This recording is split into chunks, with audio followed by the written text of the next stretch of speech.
So Phil, let's take this in a whole different direction.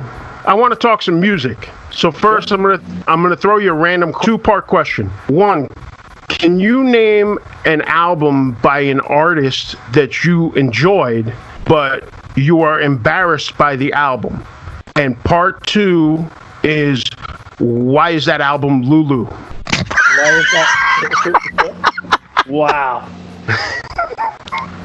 I'm the biggest Metallica fan. That's why I did it, because I had to get that one in there. I cannot defend Lulu. Thank you. I was gonna say, will you take? I know Metallica is your team. Will you take this L for the team? Just admit that Lulu is no good. I will definitely take an L for the team. It's one of the biggest abomination in the history of music. And I don't know what the fuck they were thinking about, but So, all right, for me, I'm off the Metallica train after the Black Album. The Black Album is definitely different than the stuff before it, but I don't hate it. It's specifically, I love the recording of that record. It sounds so it's a monster. Thick. It's a mean sounding record. When it comes 100%. To tone, the drums sound like insane. Like everything about the recording of that record saves me from the stuff that I don't necessarily like, because it's still enjoyable to listen to. But after that, I can't get into anything else that they've done. Load and Reload were just such a sharp, horrible turn. Death Magnetic sounds like a literal trash can being hit the whole time. Well, no, that's Saint Anger. Sorry, Saint Anger sounds like that, and then Death Magnetic is mastered like to -1 dB. I mean, like literally, that was Rick Rubin's fault. The loudest thing that's ever been mastered in the entire history of mastering. I wasn't going to stop you for skipping over Saint Anger, because it might be better off left alone. Way better off. Right. That's the second record that made it to Roadside Records. So a couple weeks ago, we talked about this, and Hatebreed Perseverance was record number 1 for me to make it to Roadside Records. Which really? I don't support that, because is it my favorite record? No, but it's not that bad. I just don't like it. It wasn't what I wanted. I know you're not a fan. Just not a fan of it, never was, and I haven't really listened to anything else that they've done since then. That's no knock on them. When they play, I still go and watch, but I'm there for Under the Knife songs, not anything else. But Saint Anger definitely skipped across the road. That thing was terrible. There's a lot of defending that I've had to do over the years, and it comes down to this. I feel mostly the same, like all true Metallica fans, that the first 4 records are the standard, and then after that it just went another way. But because James Hetfield is the reason that I became a musician in the first place, he can never do wrong in my eyes. I don't care how many pieces of shit they put out. He's still God to me. Okay, I got you. And I will never not see them. Like this last tour cycle alone, I saw them 6 times in a couple of states. Okay. So that's how hard I go for that band, and I always will, because it's like a religious experience to me. Even after all these times that I've seen them, like whenever the Ecstasy of Gold comes on, I almost get choked up, man. I do. Like the Kings are coming, and they're gonna I'm gonna be all about it for the next 2.5 hours, and it's always a great time. Well, Gary and I went to Long Island. One of those times that I saw on the last tour, I went with Gary and his brother, and they played a fucking killer set. Well, I was gonna say this because Phil, over the years, I have busted your balls many times. Sure. Because at one point, Len, we were working on a musical project, and we would go to practice, and I had recordings on my iPod of them completely fucking up live. Like, so bad that they had to stop. Like, sad but true in the middle. They fuck it up so bad that, like, they stopped. And I'm just like, yo, this is your boys. This is your boys. When you're king, you can do whatever the fuck you want and mess it up as many times as you want. I will say, yes, Lars sucked, and yes, Kirk is a mess. But I will go on record and admit that the last few times that I've seen Metallica, they brought the fire. Because the Prudential Center was a mess. You remember that. Because we went to see them at the Prudential Center, Len, and my brother is, after the show, out in the street screaming, yo, I just got robbed by 4 white guys in Newark. Because they were, brother can they be, were difficult sometimes. Terrible. They were terrible. Their set list was terrible. The performance was terrible. But then they started to pick it up. Because, yo, the Big Four at Yankee Stadium was late. They brought it. Yeah. Megadeth was the only band that went whack. Shit the bed that night. And I love Megadeth, but shit the bed. Slayer, Len, you and I talked about this before. Slayer murdered it that night. And Metallica brought the pain too. And when they sat there doing Orion, Anthrax did too. But when Metallica started doing Orion, I was just like, whoa. Like, that was blowing my mind. But then that Nassau show too. That Nassau show, they brought the fire because the set list was just banger after banger after banger. Yeah, pretty much. And we were sitting there like, holy shit. Like, just when we thought, like, okay, here comes the Reload bullshit. Or what are they going to do now? Saint Anger just to bring us down? And nope, they kept the level high the whole time. See, what I want to see is like Megadeth did when they played at St. Vitus. Yes. I want Metallica to come play a small fucking show. Oh man, I just watched that the other day, the St. Vitus set. It was a solid set. And I was upset because I was like, they could have done this at Big Four. Right. And they should have. They should have. Totally did not. Instead of She-Wolf and shit. If they would have played that set, then that would have been the best show I ever went to in my life. See, that's what I'm talking about. Because I hold that show in high regard just because of the gravity of it. And those were the bands that shaped my life. But Megadeth, if they would have brought it like that, it would have been, there's no show that you could ever convince me could beat that night. So let me ask you this, Phil. Yeah. You're telling me that James Hetfield, Metallica, is the reason why you even decided to do music at all? 100%. What about it drew you in to make you, like, what made it make you want to do music? Because, I mean, it's kind of a blanket statement to say that it's what drew you in. I want to know what it made you do. Did it make you pick up a guitar? Did it make you just want to sing in a band? Like, I want to understand that a little bit better. Absolutely. I'll just say it's as simple as the first song I ever heard from them was Blackened. Okay. And it was 1988. For the whole year before that, I had just discovered metal with GNR and some of those bands, and then kind of gradually graduated to the harder stuff. And Metallica was brought to me by a friend of mine. He said, "You should listen to this. GNR is cool and all, but check this shit out." Right. So I sat there, and I'll never forget it. I was in my living room, and I played this tape. And Blackened came on, and I wasn't prepared for that. I was not prepared for what I was about to hear. And when he opened his mouth, the first line of the song, he just had me.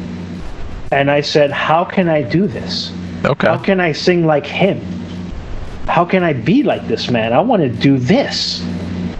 And that just kind of became my concentration from then on in. Like trying to find individuals to play with, to jam with, and start developing this skill.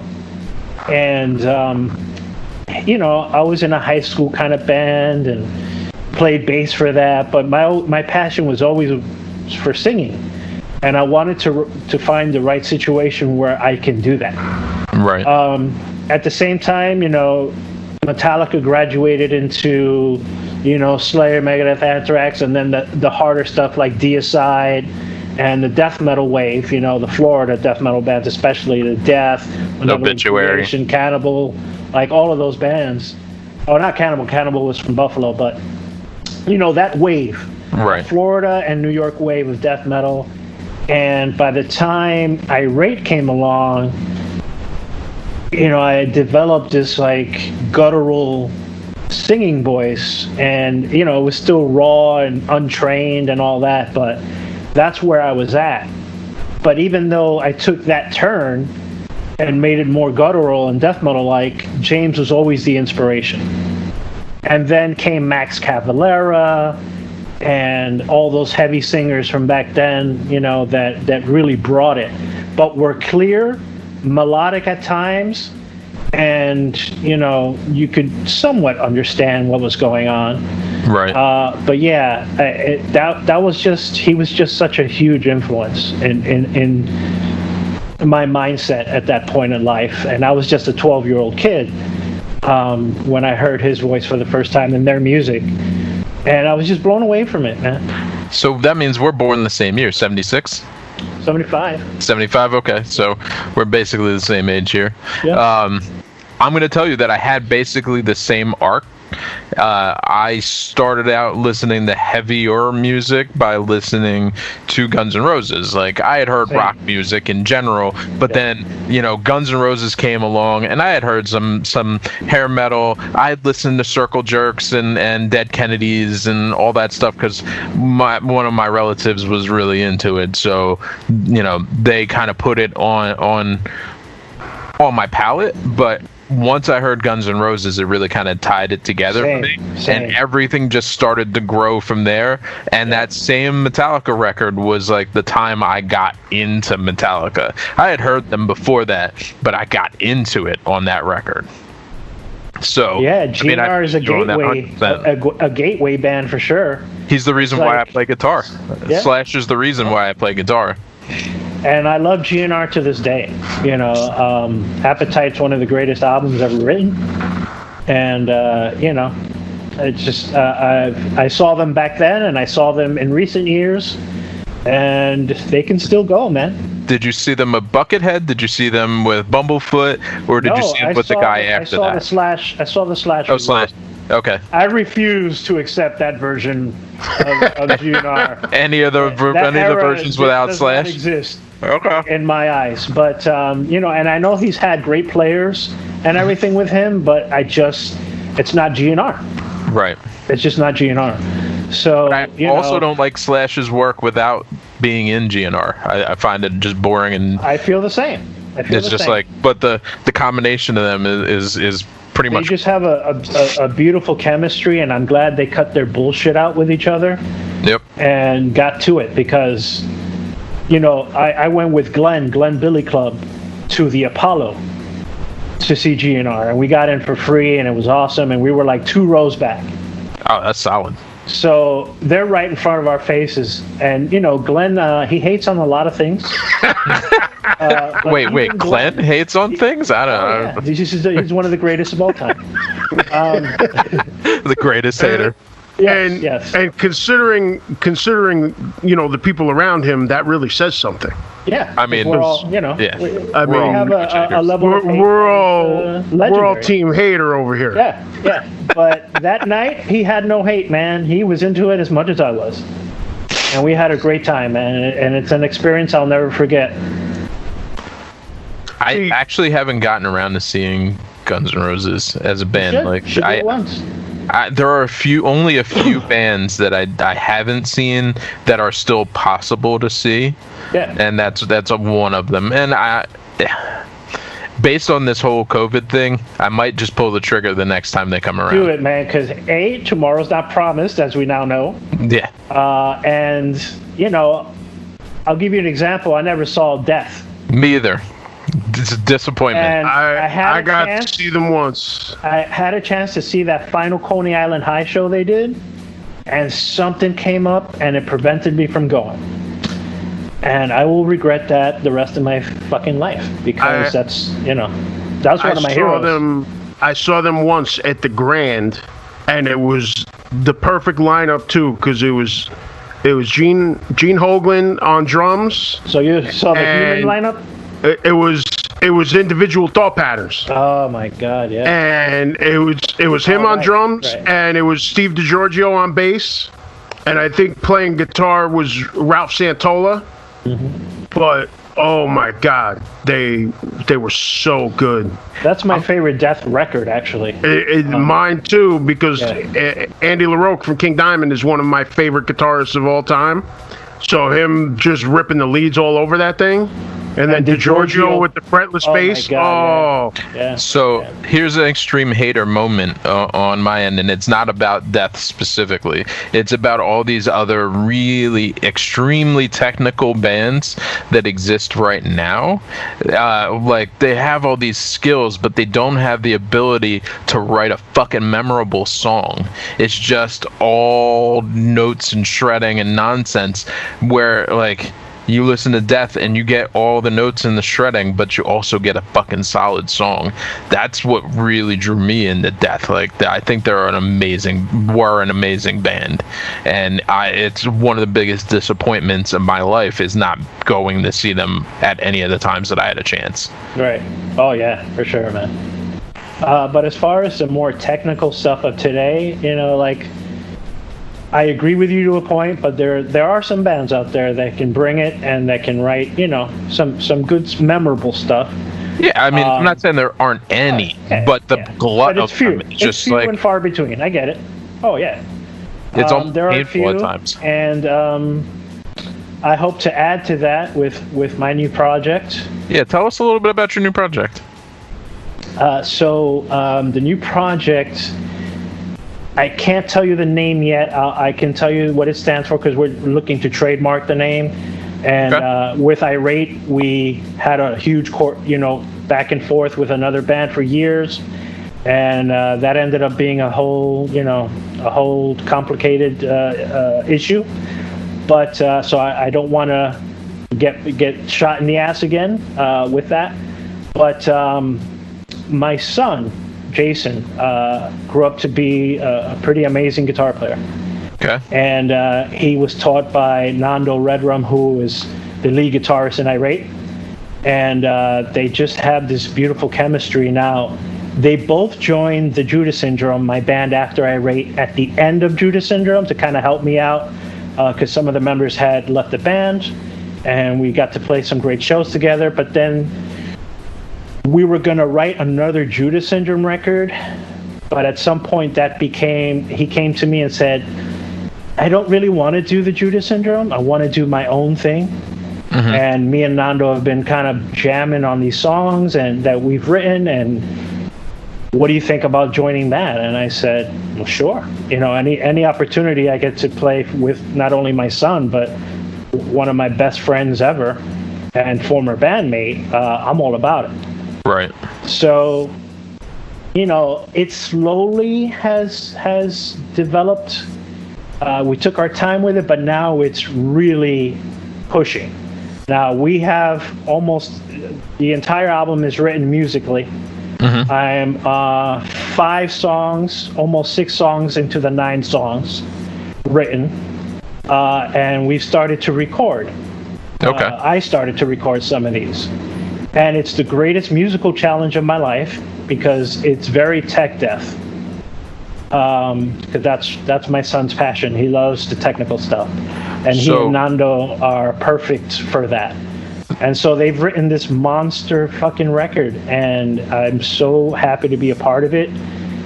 We just, we're looking on trademarking the name now. We just had our buddy create the logo, who did the Black Dahlia's logo. Okay. John I see you're wearing their shirt. Yeah, huge fan and great guys. But we went to him and we said, hey, we like Black Dahlia's logo.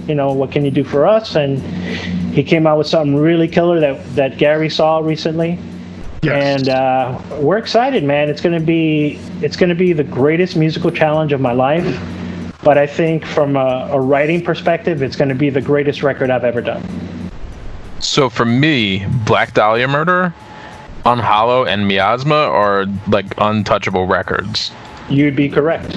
Like just Great records. plain, Great records. just Riff City, Yeah. well put together songs. Would you say that you guys are in that vein? We are. They're a huge influence on this project for me. Okay. As far as storytelling, like with Irate and with Judas Syndrome, even like there was a lot of personal songs, a lot of like, trials and tribulation type stuff, and just hard times, and all of that. But I've become a storyteller. Okay. And loving horror and learning how to really tell stories has been the greatest combination ever for me. And this album is basically an homage to all my favorite horror films. So, would you say that they're not necessarily songs about horror movies, but they're written in the idea of a horror movie? They're written in the idea of the characters from these movies. Okay. Have you ever heard of a band called Frightmare? No. I'm going to send you the link because what they did, they have 2 full records, and like it's grindy, thrashy metal with a little bit of hardcore influence, and every single song is about a horror movie, and basically they like talk about the premise of the movie in the song.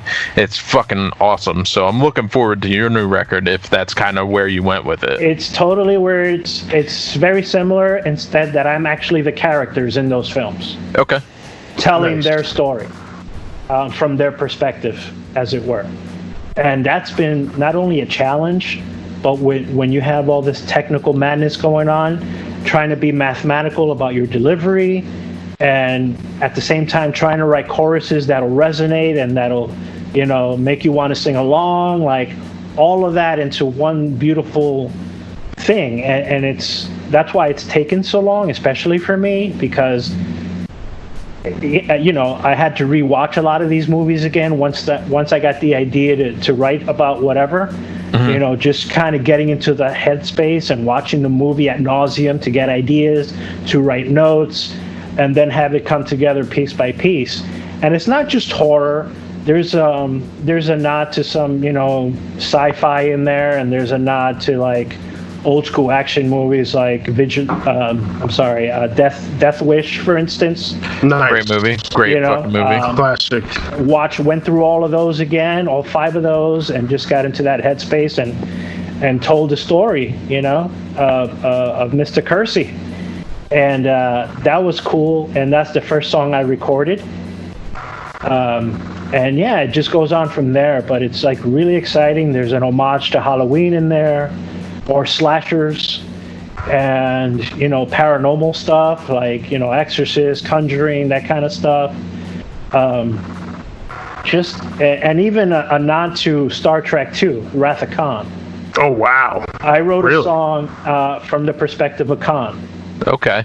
And just his plotting his revenge and surviving, being on Set the Alpha 5 all those years, and just waiting for his day that he can go after Starfleet and kill them all, and yeah, just a lot of cool stuff, man. And I'm so excited that we're at this place where it's almost done. And if it weren't for the goddamn pandemic, we'd be a lot closer, right, to completion. But we're striving for this year, and I actually am going back into the studio in the next 2 weeks. So I'm really excited about it. KOTB is the initials of the band, and I'll explain that to you kind of offline.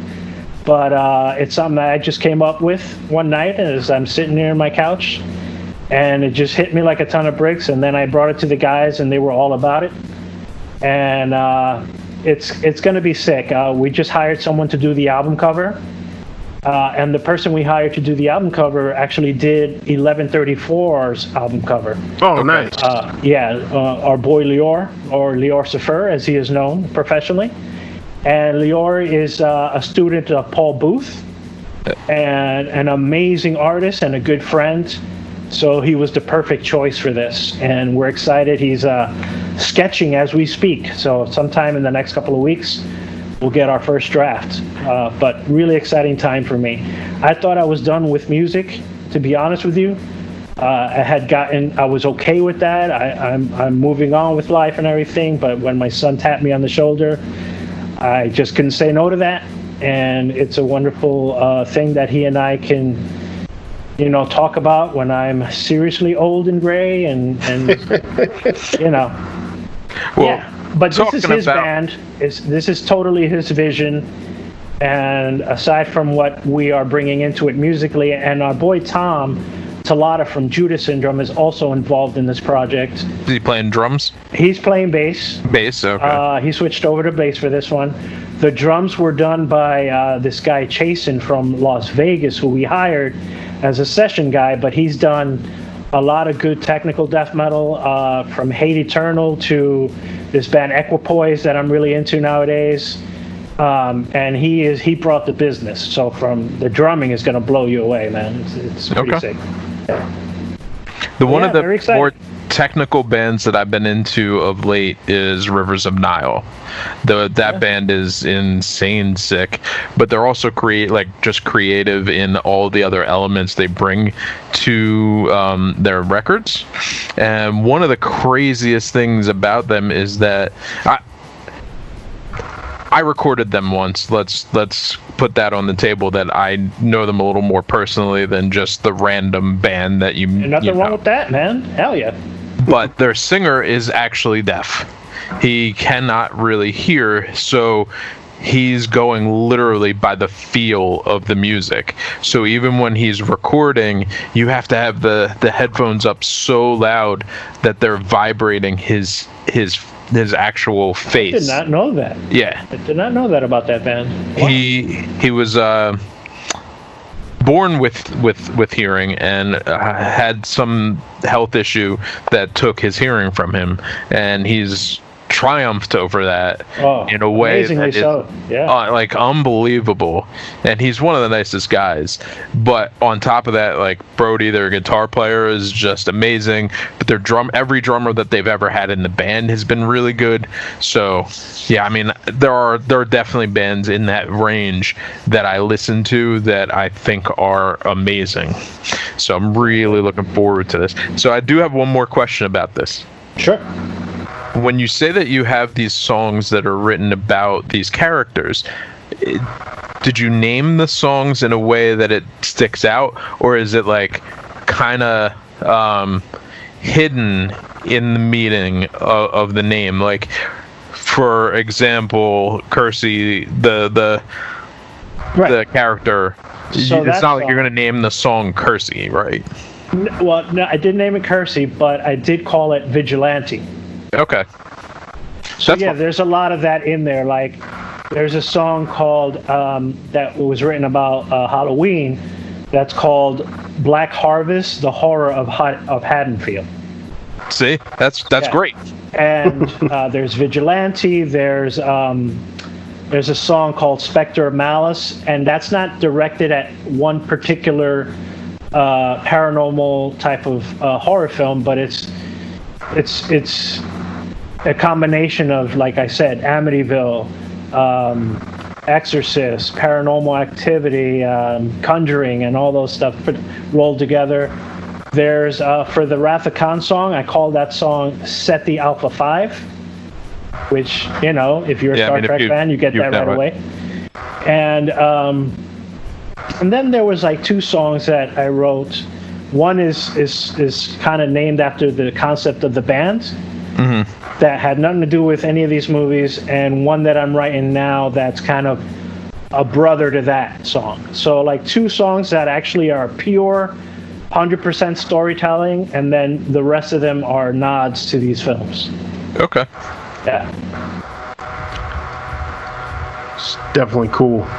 Yeah, man. I haven't been this excited about music in many years, and that says a lot, because I've been around the best musicians I mean, the body of work previous to this was awesome, and not even about myself, just the musicians that I was involved with in those bands were great songwriters and people that I look up to and respect so greatly.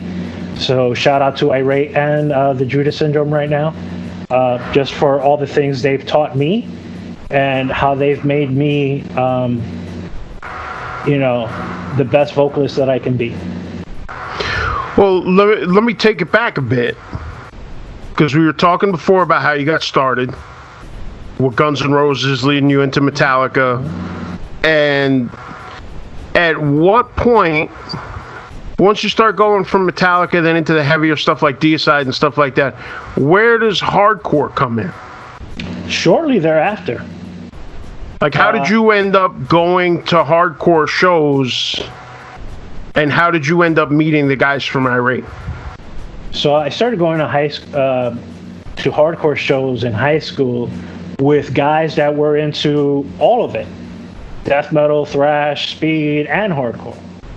And I met both Barry and Martin. The first time I came across those guys, we went to a show. I was seeing a high school mate play a show. He was in a band called Morbidon.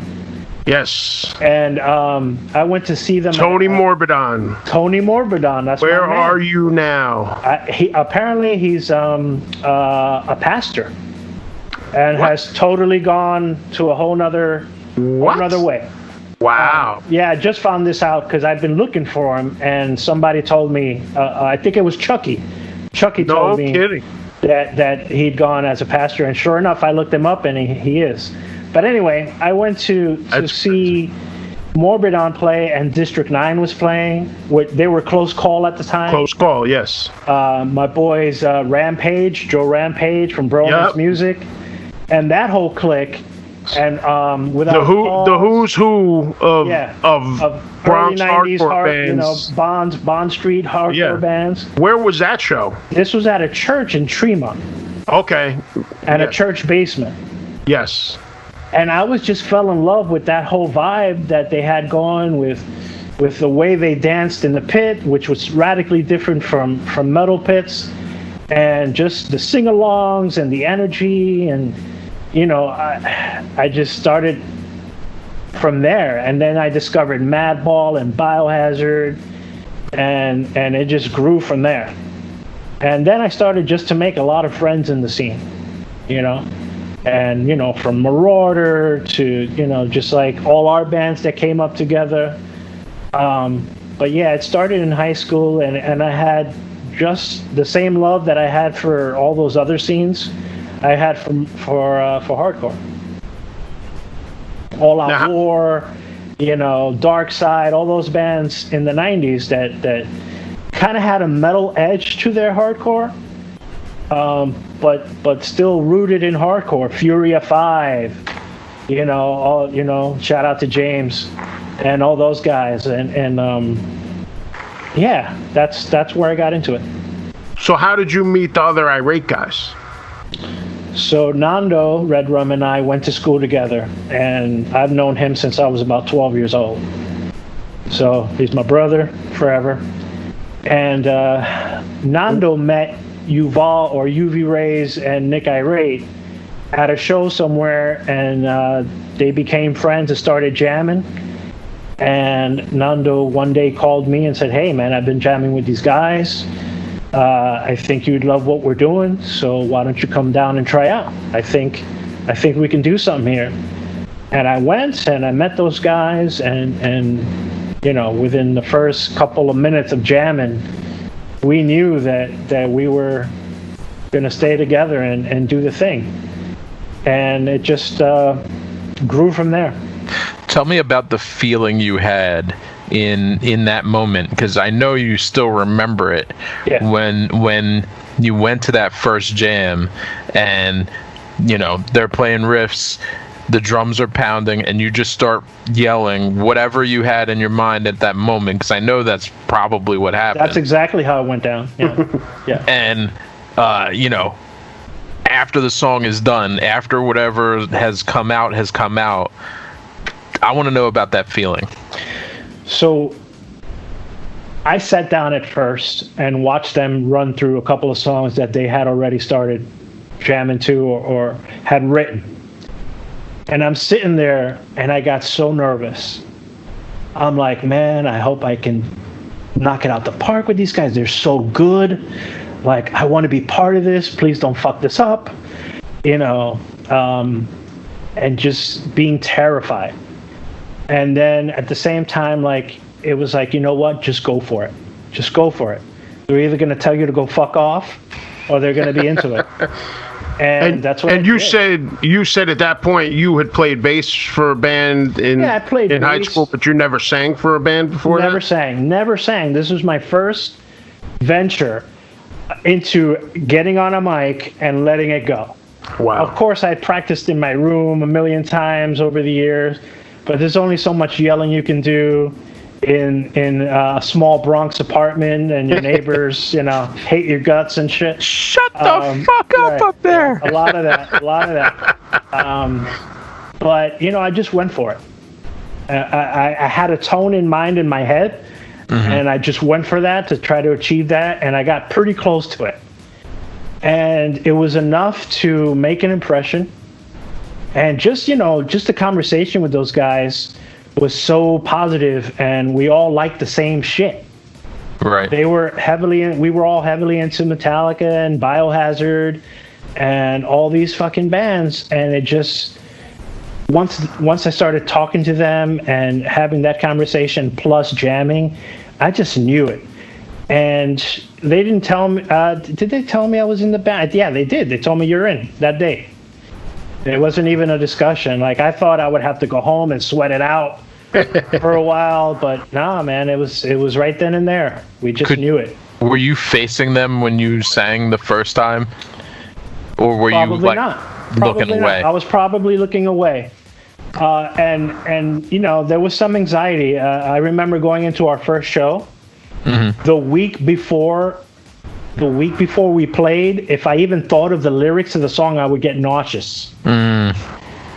Like, it was the craziest thing. Like, even like 5 minutes before, I'm like, I don't know if I can do this. I think I'm going to yak in the first song. Oh, man. Where was the first show? Castle Heights. Castle Heights was the first show? September of 1996, man. And I almost threw up in the bathroom. And then I was like, it's now or never, man.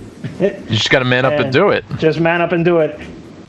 But when their intro came on, it came. Like, this brave inner demon came out, and I got so hyped up when I saw them getting into the intro and rocking out that it took me over.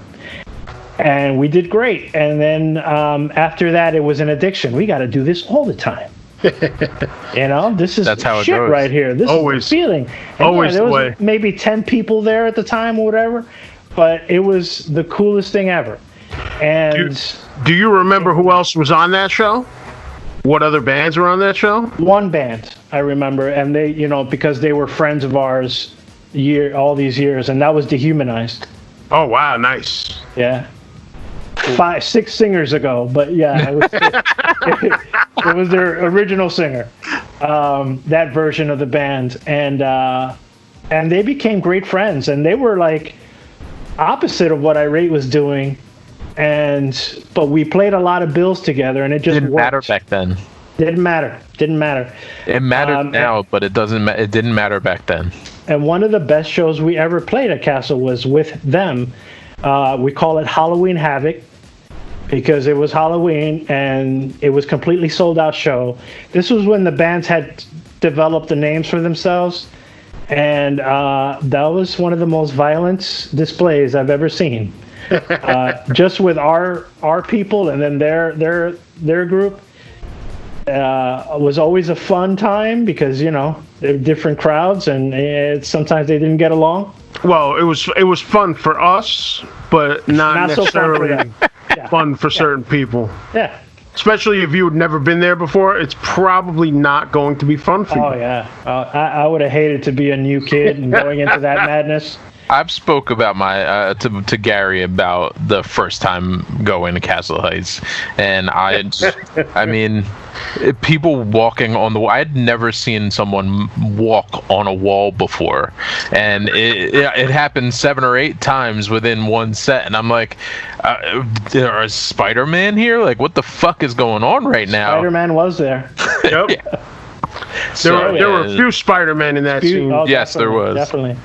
Yeah, I mean, that scene just gave birth to a whole other wave of dancing. Yeah, I mean, I don't think that we'd have what happened. It's not going on now, but like that early 2000 era of just everybody's gonna die in the room is bred from that specific. 100%. And people could argue that all they want, but that's the truth. Well, listen, that room gave birth to the best of the best, not only band-wise, but dancer-wise. Well, that and chaos-wise. And you had the guerrilla warfare videos. Yeah. The EGH video, the Irate video, the Billy Club video. Yeah. Those videos alone led to a style that was copied worldwide. Because going to Europe, going to Japan, you see kids acting out, doing all the same moves. Not only that, they tell you they learned it from watching Castle videos. Absolutely. Yep. Absolutely. They're very honest about where the influence came from. Yeah. And when you see it in Japan, that's some crazy shit right there, man. Oh, yeah. It's like, holy shit, how the hell did that get over here? That's the other side of the world, and they're all about it.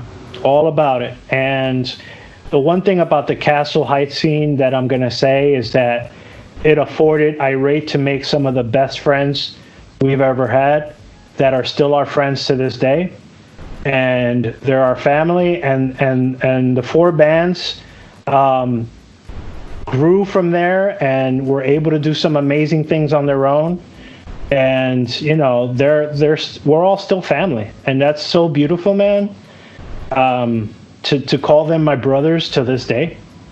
And I mean, we still get together when we can. Yeah. Yeah. Yeah. I mean, it's a beautiful thing. Even though, to a point we're spread all around the world. Yeah, we are nowadays, but we'll still get together.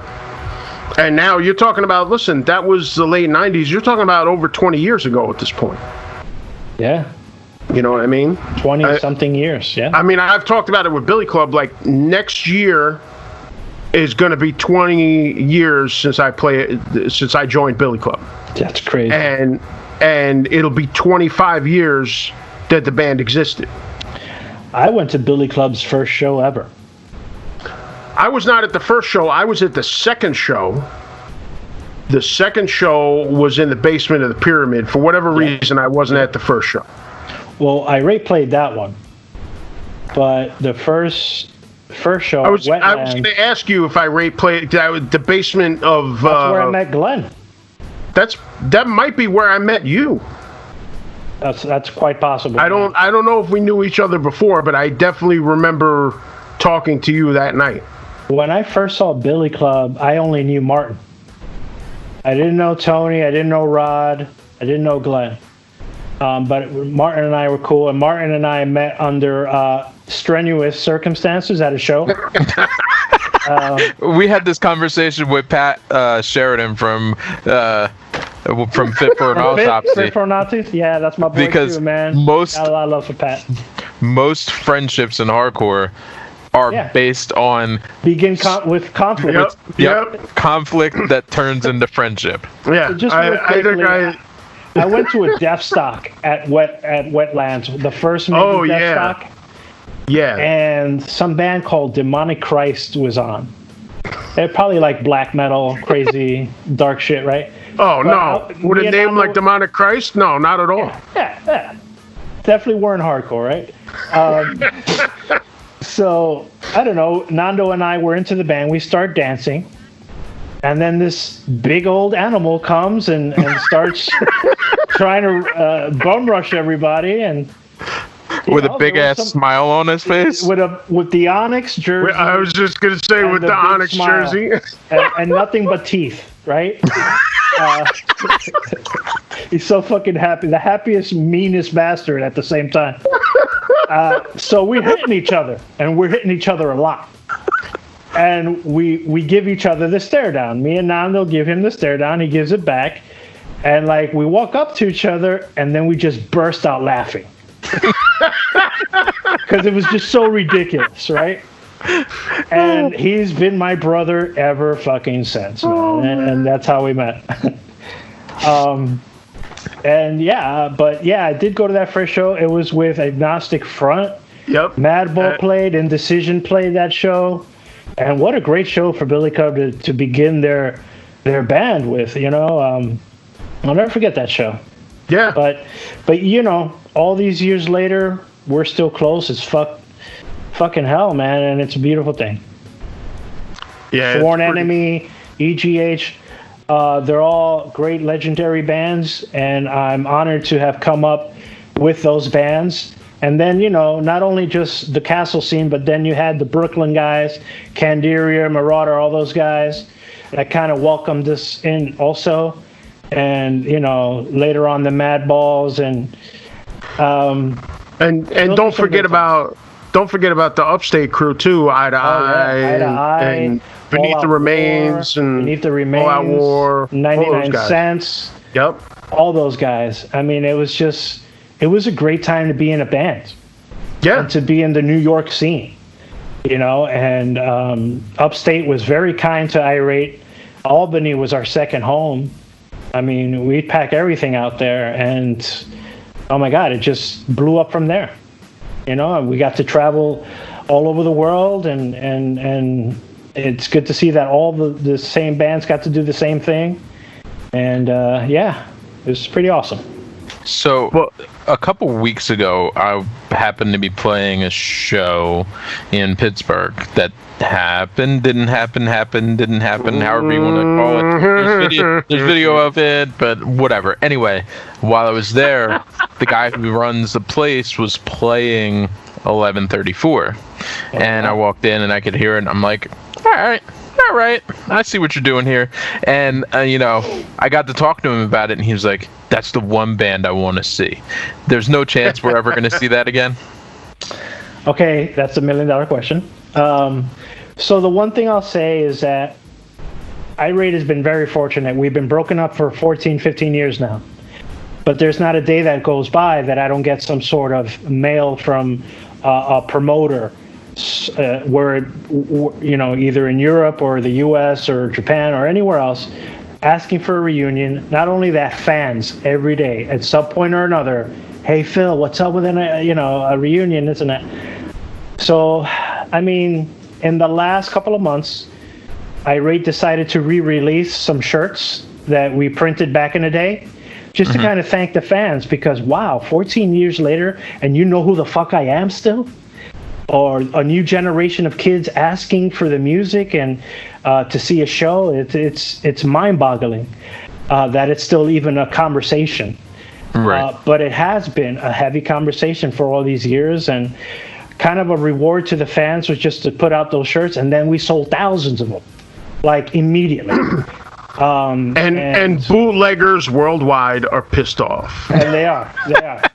Because we partnered up with Cold Cuts Merch. Okay, yeah, I've been friends with John for a long time. And instantly became a bestseller for them, and he was extremely delighted. So it's been a good relationship so far with them, and I'll never say never, man. I mean, life's too short to say that. I would say it's highly unlikely. Okay. Just because everyone's kind of moved on in their lives. Nando and I are together writing music right now, but the other guys have just kind of gone on to other things and don't really have any plans to come back together. Now, that said, we are the best of friends. We get together as much as we can, barbecue together, the whole thing. We love each other to death. It's nothing about that. It's not a personal, I hate this guy or I don't like this guy anymore. It's nothing like that. It's really just, we were a band that was either all in or nothing. So we're not going to do the cash grab. We're not going to do any of that. I don't think. We could, and we'd kill it, right? But like, that's not what we are. And if that ever changes, great. But what is your real price point? I mean, right now you're saying you're not doing a cash grab, but I mean, every man has a goddamn price. I'll be honest with you. We've been thrown some seriously nice offers. I can vouch for this. Offers that other bands would be like, what? Are you fucking kidding me, bro? And you didn't do that? That kind of money. Okay. Over the years, I've had to relay one or two of these offers, and I could tell you there's been some crazy offers flying around. Yeah. But, until the 5 agree to it, it's not going to happen. Okay. Yeah. Which is, I'd love to do it, and I'm not going to be that guy that says, I'd like to do it, but they don't want to do it. I'm not saying that. I'm saying that the 5 of us haven't come together and said, let's do it. Okay. So, John Colecuts, he saved my entire ass. My old band, Breath of Silence, was on tour out to California and back. The guy who was our booking agent, in air quotes for those listening, booked us a tour that was supposed to be 30 days all the way out and back. By the time we got to California, the rest of the tour was canceled. But CDC was in California the same time frame we were, so I called John, and this was like right when cell phones were like popping. So I'm talking, I had the blue Nokia brick. We're going way back here, and I call him on the phone. I'm like, yo, dude, we just had like literally 15 shows canceled on us. We got no money. We're stuck out here. You guys are out here. Can we jump on your shows? And he's like, give me 10 minutes. He calls me back and he's like, yo, bro, be at Reno tomorrow, blah, blah, blah. And we just followed CDC. He got us paid. He got us sets. He got us places to stay. I mean, legitimately, just 100% across the board. Best dude that has ever helped me while I was in a bind. So it's really cool that you guys worked with him. And it's just one of these things where we want to deal with, professionals, but people that have really, truly been part of the scene, Makes sense. And it was a great idea to partner up with him, and we're glad we did.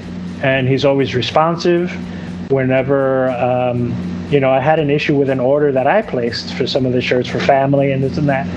And he fixed that issue right away.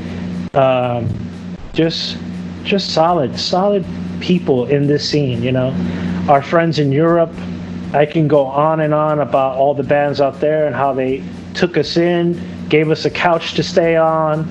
Like, just people looking out for each other was such a beautiful thing to be a part of, and friendships that'll last forever, man, for sure. I think the last time I saw you was at one of, like, randomly out of This Is Hardcore, because I usually work it, and I think you did a sound for that in the video and all that, right? Yeah, I ran into you, and I'm like, what's going on? Because you're not playing in bands, so I don't expect to see people randomly at those shows, but obviously it was always good to see you. Well, and that just goes to the friendships that I've made. If my boys are playing, I'm gonna come down and check it out and have a good time. Like, This Is Hardcore. Joe McKay is a good friend. He's a good dude, and I've been asked by him on a couple of occasions if I would do it, and I've had to shoot it down, and that sucks when you tell people that you love and respect that you can't do it. Cousin Joe is another one with Black and Blue. He's asked me a few times in the past, and that really sucked because I love Cuz and all those guys over there in Black and Blue, and I felt that Irate should have played Black and Blue. Just because it's New York, Right. It's the granddaddy of them all. It's like the WrestleMania of hardcore, right? And all our boys have played. All our boys. So I've always kind of wanted to be part of that at least once, but it just didn't happen.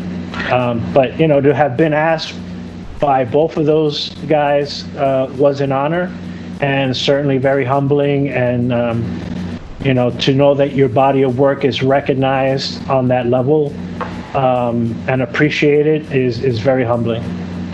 We, my last band, Descent, actually played last year's Black and Blue. We played on the first night on Diablo's birthday party show, and it was nice. It was like a good blast. Time, man.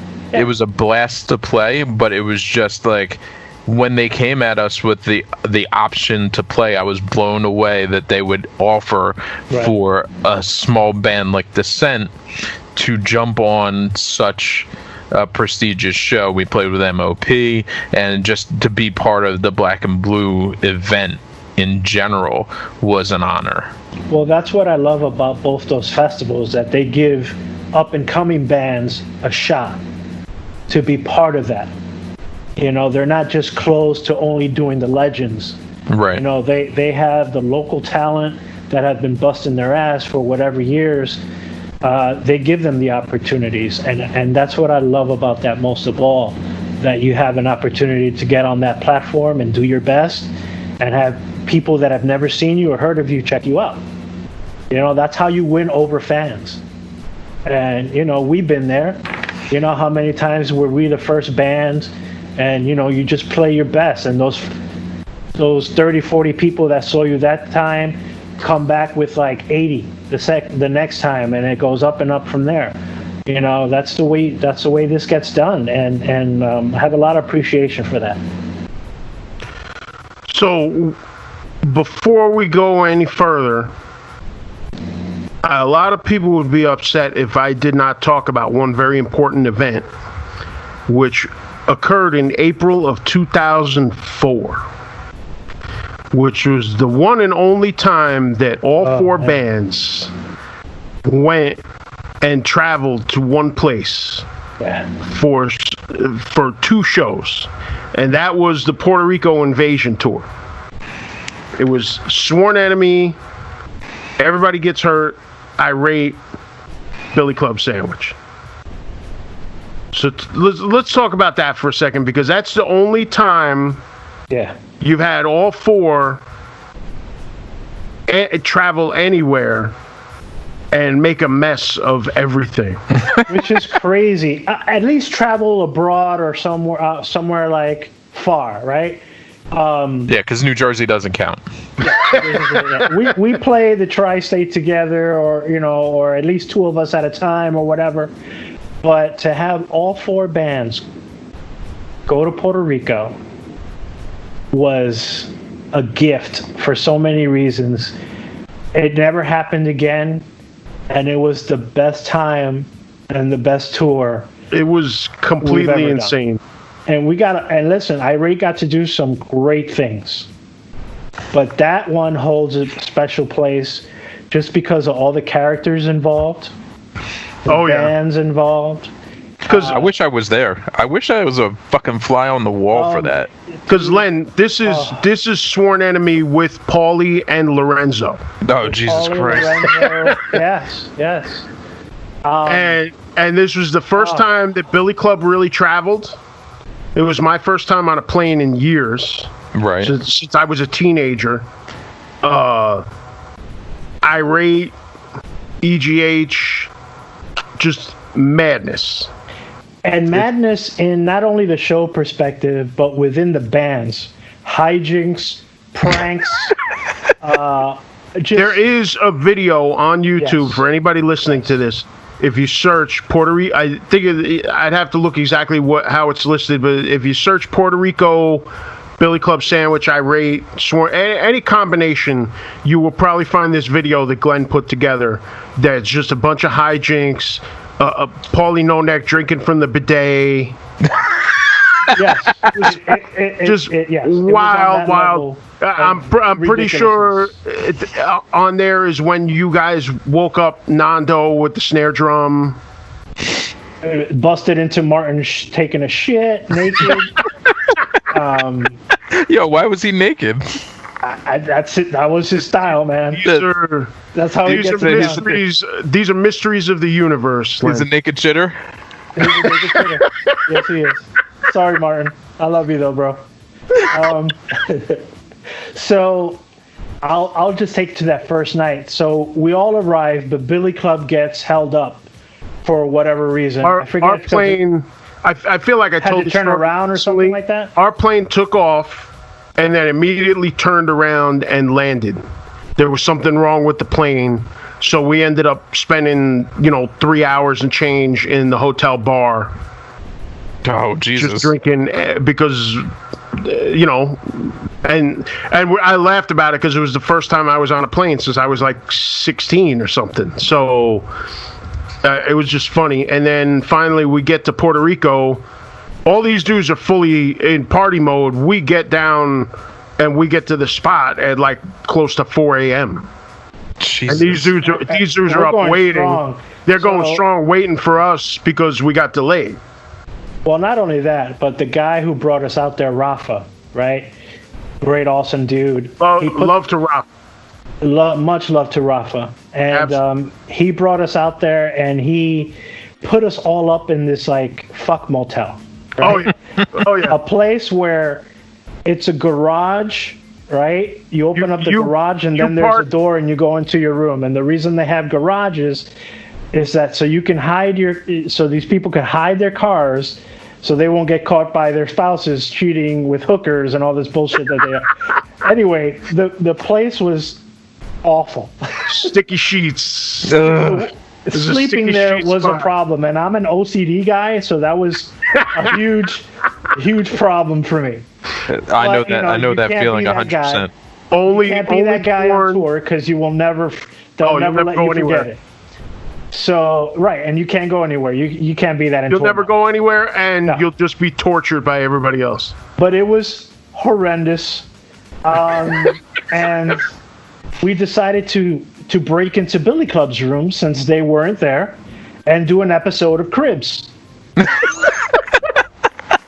So I'm the camera guy, and Nick Irate does this amazing narration of the whole entire thing. So they go in, and Len, there's heart-shaped hot tubs in there. Oh God! You don't want to fuck with it. They're all stains. it's literally just full of cum. It's a Black Light special. The whole thing is covered in cum. It's a Black Light special, kid. It was awful. And of course, the opening shot is of Paulie shirtless in that fucking pool with a blunt in his mouth, rubbing himself. Where is this video? I need this video. It's on YouTube. It's on YouTube. It's in that YouTube. That video. The whole thing is hours and hours long, but we cut it down just you can get some of the highlights. Okay. And the Crib episode is the biggest part of that video. First, it starts off with a Billy Club song and video. I forget what song it is. I haven't seen the video in a while. But and then after that, it just shows you everything. And you have to look that up, Len. It's going to make you piss your pants for days. As soon as we get done with this. It's absolutely worth it. And of course, what's on the TV but porn 24/7. I was the only channel that worked. The only channel that worked, and so it just goes on from there. And a lot of pranks were played, and there was no one safe. Oh, hold on. Go back. When you walk into the room, there's a shitty boombox. Yeah, and a disco ball. A disco ball and a chair for like lap dances. Yeah. So is the name of this hotel Cum Palace? Because that's what it sounds like. Well, it was called the Executive something. Yeah, real executive. There was nothing executive about it. Well, unrelated to this, the place apparently burned down a couple of years later. Did it? Yeah, that's what I was told. Oh man. I was told that the whole place went up in flames, which means a lot of evidence went up in flames as well. I thought that place was a national monument after we left it. But every debaucherous act and hijinks that we could do to each other, we did. By the way, if you go on YouTube and you just type in Puerto Rico Invasion Tour, there's a video that's 14 and a half minutes long. It says Billy Club Sandwich, Skate Rock Tocado, Puerto Rican Invasion Tour 2004. So it starts with a Billy Club song, and then it has all this other footage, and it's fucking fantastic. You have Paulie also drinking from the bidet, which was legendary. So gross. Just all kinds of terrible things. Hey, it tastes like pee. Tastes like pee, that's right. You'd better be happy it doesn't taste like shit, bro. Oh man, my God. It could taste a lot worse. Yeah, Paulie was a trooper, man. Paulie was a trooper. And of course, mirrored ceilings. Mirrored, yeah. But I could talk about that tour for days, man. It was just. But you know what though? The shows were ridiculous. And then that's the payoff, right? Because we go out there, we're having the best time, but we gotta fucking play. And we were all shit-faced when we played. I mean, there was no doubt about it. We were not in the right conditions. Well, we were. Every room has a garage, so we've got the garage doors opened up. We're sitting in lawn chairs, and we're just staying drinking the entire time. The whole time. Dudes are smoking the entire time. All time. Until somebody comes with the van and is like, "Yo, time to go to the show." And you're like, shit. Well, I didn't know. Just like, all right. So we go to the first place, and I walk in, and I'm in Ponce, and I'm like, yo, it's crazy humid in here, and then I look up and I see stars. Like the place doesn't have a roof; it's open, and I'm like, oh shit. Yeah. So the bar part of it had a roof, but it goes out into the main room. And the main room was like open sky, beautiful, man. It was awesome. And there's all kinds of madness going on. Like there's a bar that runs like right next to the dance floor. So like Chris B is running across the bar and jumping off of it. And like we're all just out of our fucking minds. And not just us. The kids. The kids down there. The kids were batshit. Oh, they crazy. were dying, and they were ready for us to come, and it felt like they were waiting for years for this tour to come through, and they let it all out. Acted accordingly. Yeah, well, listen, went all out. Listen, you go down there, you close your eyes, you open them up. You would think you're in New York because you look around and there's all Knicks jerseys, Yankees jerseys, hardcore shirts. It's like. You could be in New York City. Yeah, it was like, and they're dancing hard as shit.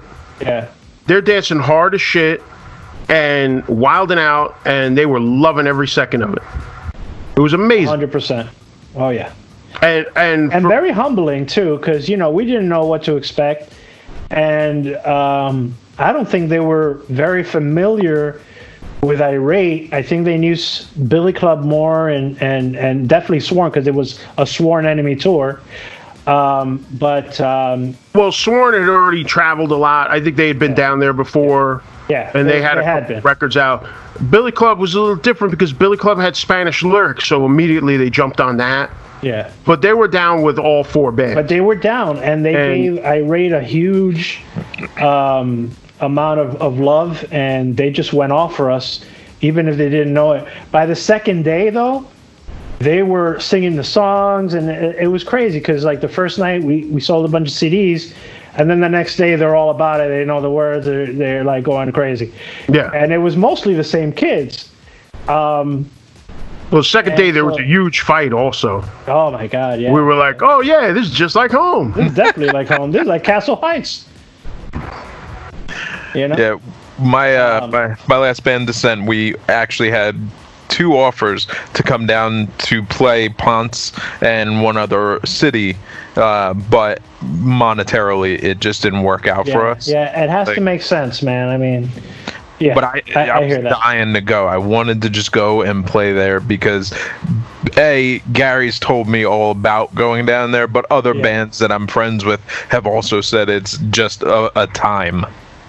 It is, and the friendships that we made then are still blossoming today. Like I love those guys out there, and that's the one thing about this music scene, that it really is a unified kind of thing, and it's a beautiful thing. And Puerto Rico is something I'll never forget, just because it was the four of us, and it was a celebration of the four bands and what we had accomplished together, And, I mean, we've talked about it many times. That's a great thing about hardcore that's unique, is that people will always help you out.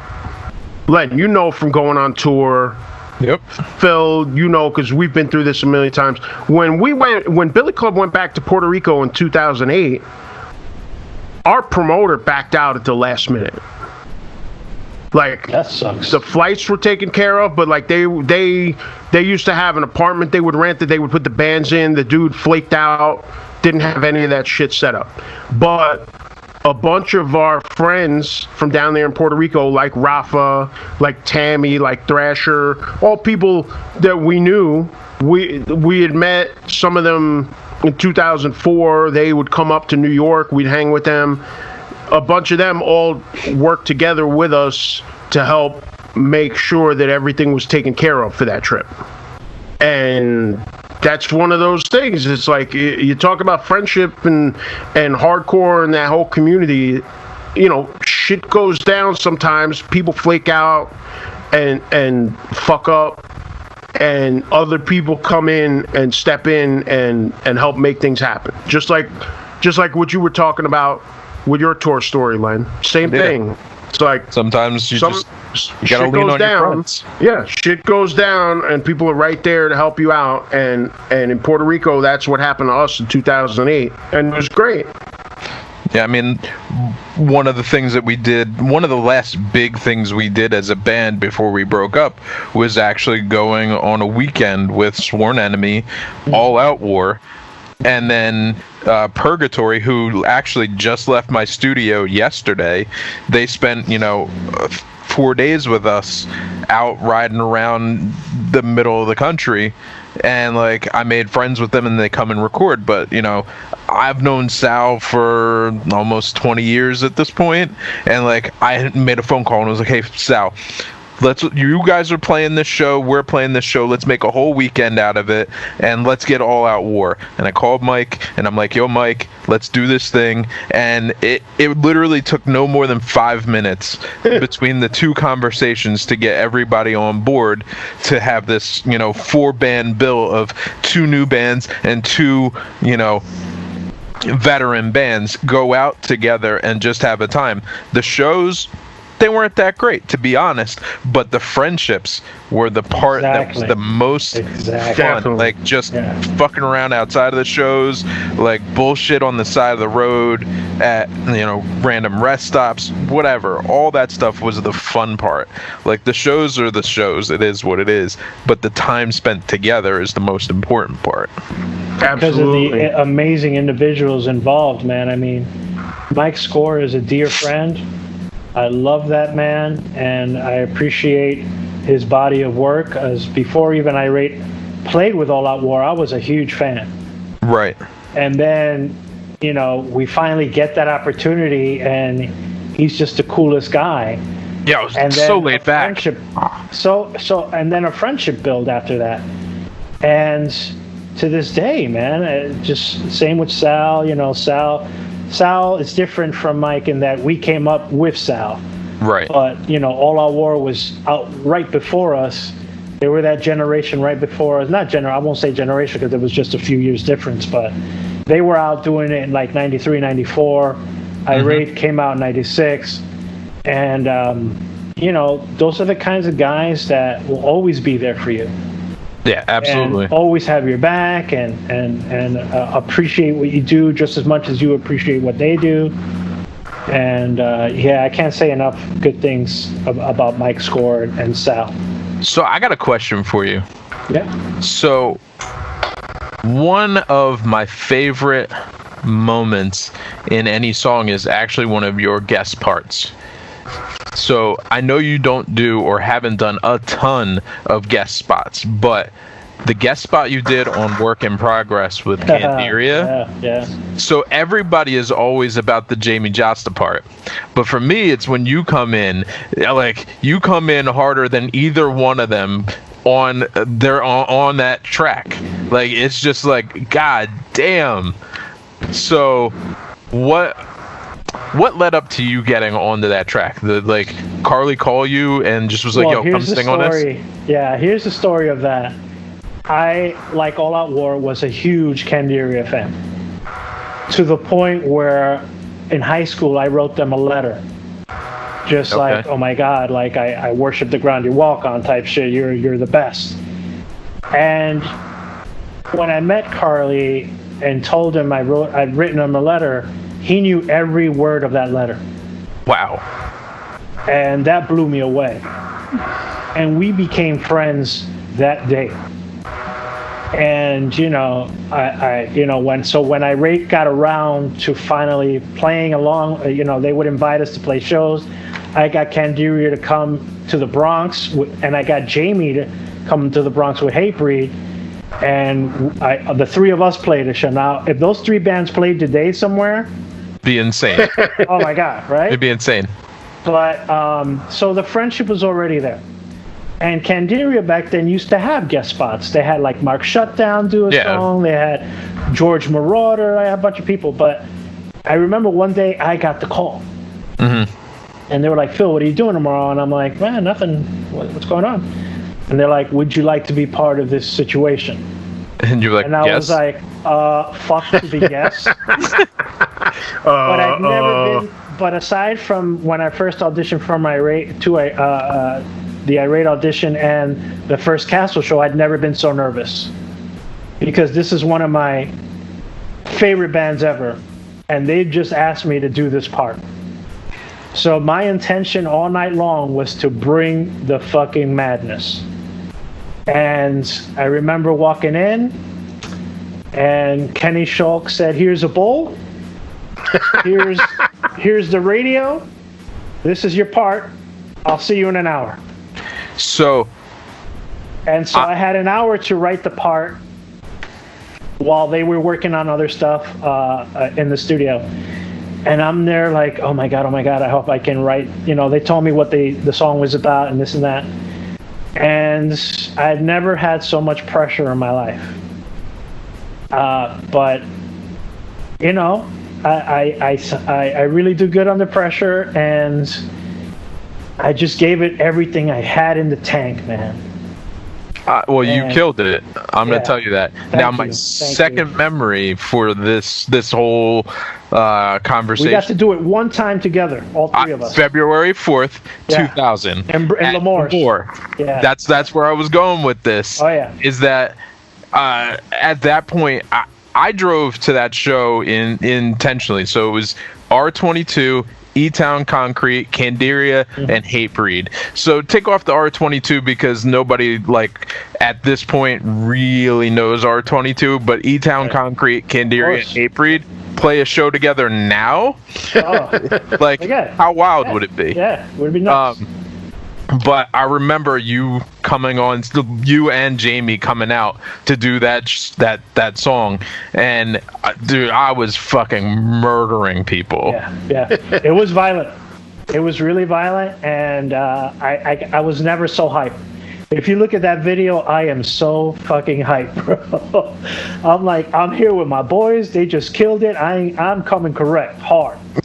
and it was the one time we did it. Now, I'd done the song with them, just me and Carly, a bunch of times. I remember you doing it in Brooklyn one time at North 6th. But the three of us together, that was a one-time thing, and something I will always treasure, because I have a lot of respect for those two guys, and to call them my friends to this day is very important to me, and they're great. So to be in that line of greatness and try to deliver on that same level was awesome.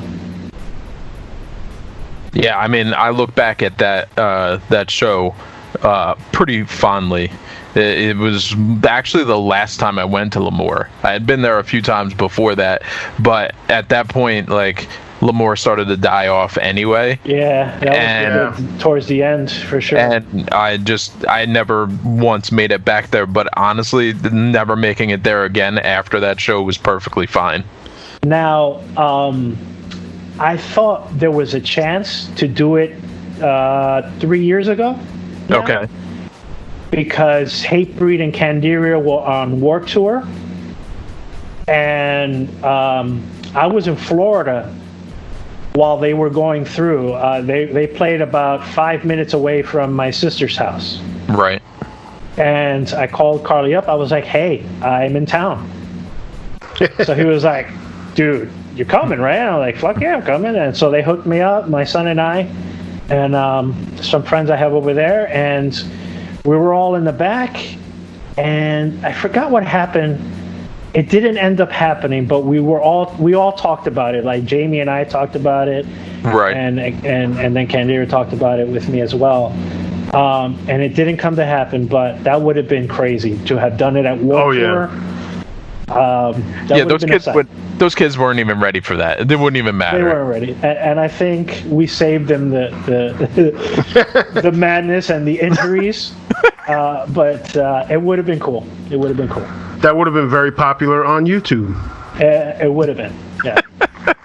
So, just to wrap up with Irate,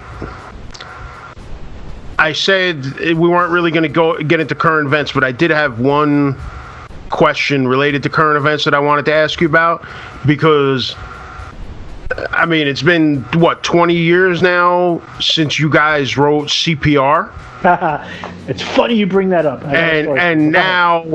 And now here we are, because Len and I have talked about this with other songs, with Rage Against the Machine, with Downset, with a lot of different bands that have, Billy Club had a song also, talking about songs about police brutality and stuff like that. Yeah. And does it bug you out that, like, here we are 20 plus years later and that shit is still just as relevant as it was back then? It's pretty crazy, man, to say the least. There have been some fans that have reached out to me that have been pumping it extra hard lately, and just resonating with what's going on and the lyrics and everything. And I actually told Glenn and your brother this, that if Irate had done a reunion around this time and we opened up with CPR, that'd be the only song we get to play. You shut it down after that. It would be pure madness. They'd have to pull the boat back in. Yeah. Like, there'd be ambulances. Again? We'd get sued. The whole thing. Well, Len, once upon a time, such a powerful song. Once upon a time, Irate played a booze cruise, and after a couple of songs, they just pulled that boat right in. That is also on YouTube. They threatened to sue us too. Oh, did they? Oh yeah. You know how much damage we did? Certain individuals who I won't name punching holes in the ceiling. I am definitely not one of those individuals. I will not. Let's look at the videotape there, Gary. No admissions. Yeah. No, I don't know what you're talking about. Roll the footage. Songs, and they were like, "That's it, you're done." I don't know what we were like, "Fuck you!" We're playing one more song, and we played Transcendence, and the place turned to shit. And yeah, as soon as the boat docked, we got lectured hard. They were like, "We're gonna fucking sue you. Look at all this goddamn damage. You're gonna pay for it right now." We're like, "No, we're not, and we'll see you later." And we walked away from the situation, and I was like, "You knew what you were getting." The most random part of that, by the way, is that I think the person that took the video was Gutter Christ. It was Gutter Christ. Which is so random because we didn't know him back then. It was a pit cam, because he's just in the middle of the madness with the camera, and if you can have a seizure watching that video, but that's glorious. Throwing him around just like they were throwing everything else around. I was watching YouTube earlier, and sometimes, depending on what you're watching, certain things come up. Yep. And the Booze Cruise came up, so I had to sit there and watch it. And just reliving that was like, wow, I'm happy we didn't get sued because we would have lost a lot of money. Oh man, but back to CPR. So I mean, it's insane that it's so relevant to this day, and that's sad because it shouldn't be. We shouldn't have to be going through all of this. Was that song inspired by an actual incident, or just? Well, when I was younger, in my hood, I used to get pulled over all the time. And it was like the funniest thing I ever heard was, "Yo, you're too light-skinned to be around here. What are you buying drugs? But let's check you out. What's your story?" And I'm like, "Dude, I fucking live here, bro. What the fuck are you talking about?" And it was just like that happened on a regular. It was the whole stop and frisk days. Well, yeah. Because you're talking about pulled over, you're not talking about in a car. You're talking about like I'm walking down the street. You're just on foot. I'm literally walking down the street or to the train or something like that, and they would pull me over, and they would just search me or whatever. And then that one time, those cops told me that, and I was just like, "What?" But yeah, I mean, that was some of the basis for it. I mean, I think Nando also, had thoughts about crooked cops back then, and we just kind of started talking about why don't we write a song about crooked cops since we've been through all this crazy stuff or seen crazy stuff, because I saw a bunch of crazy shit, especially back in the day. I lived in a bad neighborhood. Gary could tell you about that neighborhood. Well, and Len, that's where my mother lives still. Just to give you a little perspective, when I would go over there, or especially when me and my brother would both go over there, they thought we were cops. Right away. Everyone of a lighter complexion is a cop. Yeah. But it's just funny, man. Like, we call the old neighborhood Mordor, because that's what it is. It's Mordor. Yep. And, I love my neighborhood. Like, I go visit my mom all the time.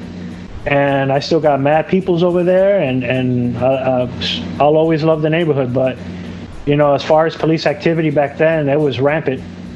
And some of it was justified because there was a lot of rowdy, crazy shit going on. And then some of it wasn't. And we spoke to the faction of the police that we didn't respect. And that's what crooked cops, cops that abuse their power or racist or what have you, and it's sad that it still has some relevance in today's world. It's totally relevant. It hasn't changed at all, really. Yeah. All these years later, that song is just as on point as it always was. Yeah, that's why I'm telling you, if we open up with that, that's it. It would be game over. Game over. So, in other words, that's what you're planning, just to get the quick payday? No. One and done. Get this one song. That's all you need. It's cool. We only got to practice one song. That's it. I can't help but think of reunions sometimes, because especially now that we did the shirts and that's doing so well, and I'm getting. So I had kids post themselves with irate shirts, and my phone is packed with them, man.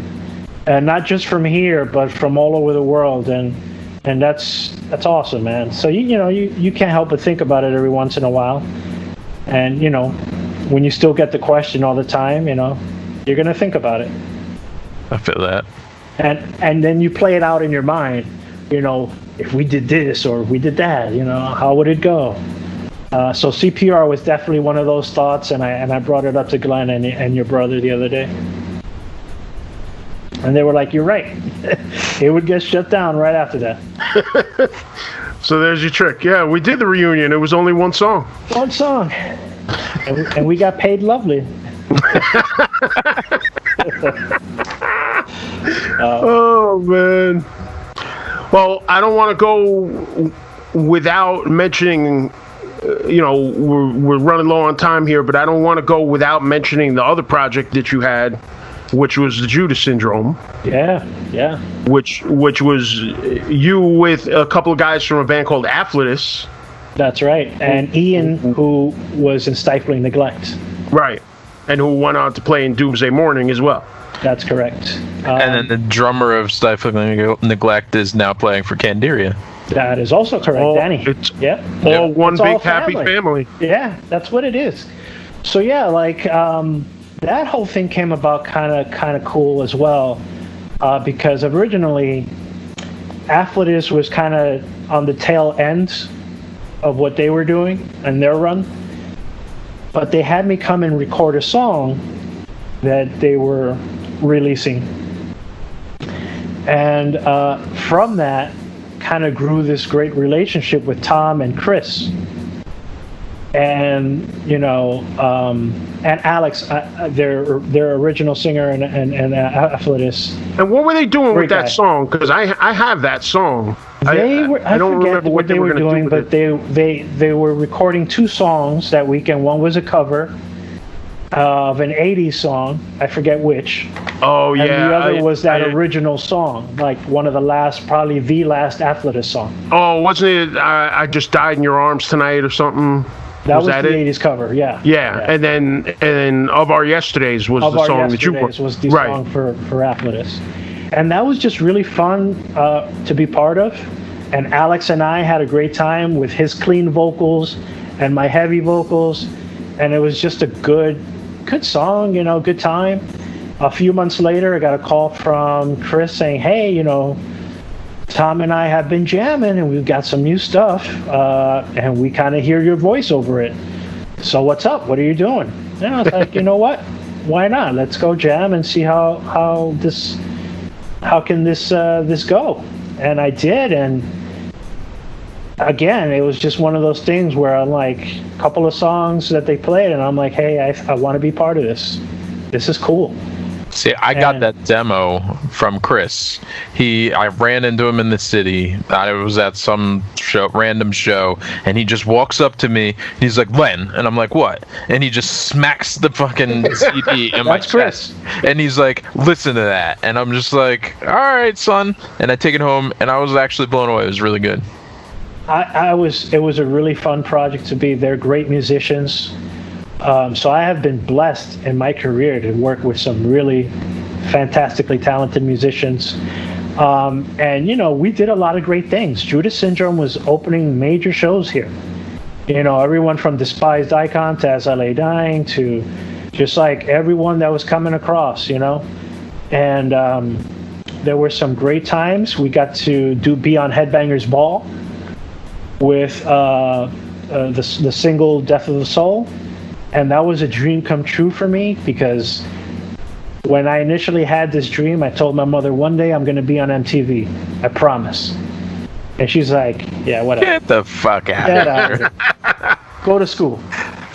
To have that finally happen, and yes, Headbangers Ball at that point, 2009, 2010, it was on at 3 a.m. But I sat there with my mother. It counts. It counts. I sat there with my mother, and we watched it together, and I saw her crying next to me because she remembered, the journey that it took to get to that point. And I got choked up when I saw her getting choked up, and it was just a beautiful moment. And they played us a few times on Headbangers Ball, and we had a great campaign with Music Choice. SOU was rocking it. Judas Syndrome stuff. We got lucky with Liquid Metal. We made it to the Devil's Dozen on Liquid Metal. So a lot of great achievements with the Judas Syndrome that I'm grateful for. Just all the bands that we had a chance to play with and make friends with. And a great time in my life for sure. And it wasn't Irate Part 2. Right, it was totally different. Whole complete very different band. Very different band. And that's what I love. And so will this new band be for me. Different from those other two. I never wanted to repeat the same thing again. Because it would ruin the beauty of those projects. And, so that's why this felt right, because it was different also. And I'm excited about that. So are you, in this new project, are you using the typical voice that we expect from you, or are you branching out?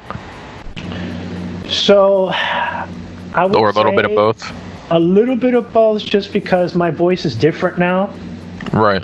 You know, and after a 5-year layoff, it's hard to get what you used to do, at least right away, you know, without the practice or anything. And we're not practicing, you know, this is all writing, recording.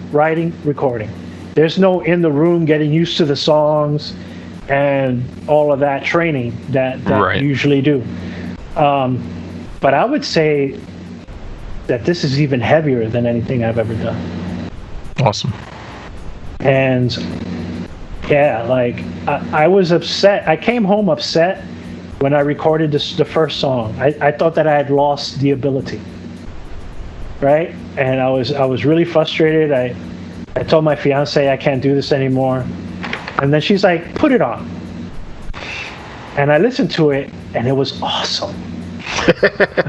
Whatever I was hearing in the studio, Right. It just wasn't translating for right? you. It just wasn't translated. And then I listened to it, and I was like, "Oh my God, thank you." But that's what you need. That's what you need sometimes. You need to get out of that bubble, take a minute, and then go back to it and hear it with those fresh ears, because then, you know, you're so locked in it that you can't. Yeah, and it was the first time process it. I sang on a mic in so many years, and there was trepidation, there was nerves, there was all of that. And I let that overcome me in the studio, but then listening back to it, I was like, fuck yeah, man, this shit is raw as fuck. And I haven't changed anything on that. I love the way we did it, and I'm not changing it. And, you know, now we're in the middle of the second song before the pandemic happened. And that was sounding pretty gnarly too. So, like, I'm excited, man. That's what I like. Yeah, this is not easy to do at this age, and you know, when it's all said and done, I'm going to be real proud of it. That's what I like about people of our age. We still see music as an art form. So, you know, you saying that, you know, I still love what I laid down that day. That's where you were that day, in that moment, in that headspace, and that's what came out. When you listen back to it, you can probably kind of relive it, but in a positive way now. For sure. It inspired me. It inspired everything that's come after. The lyric writing process, just mapping it out in my head how I want to deliver all of this. Right. That's something I do every day, you know, just go over the songs, and, you know, sometimes what I had as an idea on Monday is not the same idea I have Wednesday for it. And that's fine, you know, because I still have a little bit of time to map it all out before I go back and start doing it again. But yeah, it's hard to do it at this age, that's for sure. And I thought I'd lost my passion for it, but it's actually awoken that passion that I hadn't, that headspace that I hadn't been in so long.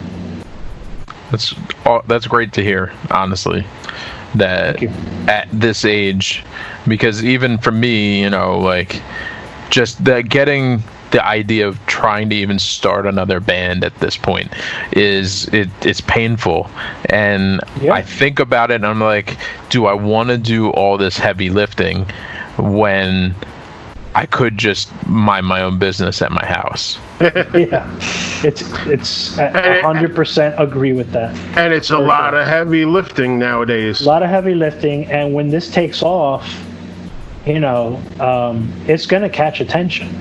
Right. It's gonna. I believe in it that much. But this is my son's band. And while I love creating and writing, I'm not 100% on this being a huge touring thing for me. You know, I was just going to ask you about that. What are your plans? A ton of shows with it, and when it starts to, like, when it comes to record label time, because I know it's going to get some attention, that's where we'll reevaluate, and maybe my son will have to have a street team. And he, you know, this is something we discussed from the get-go. that eventually, while Nando and I will always be the writers, there is enough young kids out there that might want to go do it. Hit the street with him and have the time of their lives, like they deserve to do. Right. And I'm fine with that. I'm totally cool. I just like creating, and this has been awesome to do, and and difficult and frustrating, and everything that I strive to overcome and beast out. And it's finally getting there, and I'm excited about that. But yeah, to answer that question, if this gets on Metal Blade or something like that, I'll step back and have him get the young guys in there to do the street team stuff. So playing the one-off shows here and there is no problem, but you don't want to be... And even little runs, I have no issues with that. But at some point, it's going to make it too big. This music is good, and I'm not just tooting my own horn. I'm tooting my son's horn. I believe in him that much, and he's written with Nando a monster record, and it'd be silly not to have it get attention. Right. And plus, I know some people to put it into their hands. I've got some powerful allies that will see it for what it is and put it in the right hands. And I'm excited about that. Hey, you always got to have a friend. If you don't got a friend, you're always about friends. You're dead in the water if you don't got a friend. Well, that and I mean all the years that we have put into this thing, you gotta, you're gonna make some friends over the years. Absolutely. So now, it's cool to see that you look at it that way, because it's like, in the end, even if you can't go out with it, we're taking all that work that you did and passing it along to Jay, because Jay could just take it and keep moving with it. Generational wealth. Exactly. That's right. 100%. Exactly what it is. And I don't want my son's talent to go to waste. Gary, am I lying here? He's got a lot of talent. I will definitely say that. He definitely knows the shit. As somebody who has watched him grow from early on as a musician and just as a person, he's got something. And he's hungry and he wants to do it, and that's perfect. Because listen, we're a bunch of old fucks now. You know what I mean? Like let's face it. Like but he's grown up around it, because he was always hanging around he was taking lessons from Nando. He was hanging out with the Billy Club guys. He was hanging out with the Irate guys. He's been around it from the beginning, from the top. He's been around it from early on, so all of that has rubbed off on him.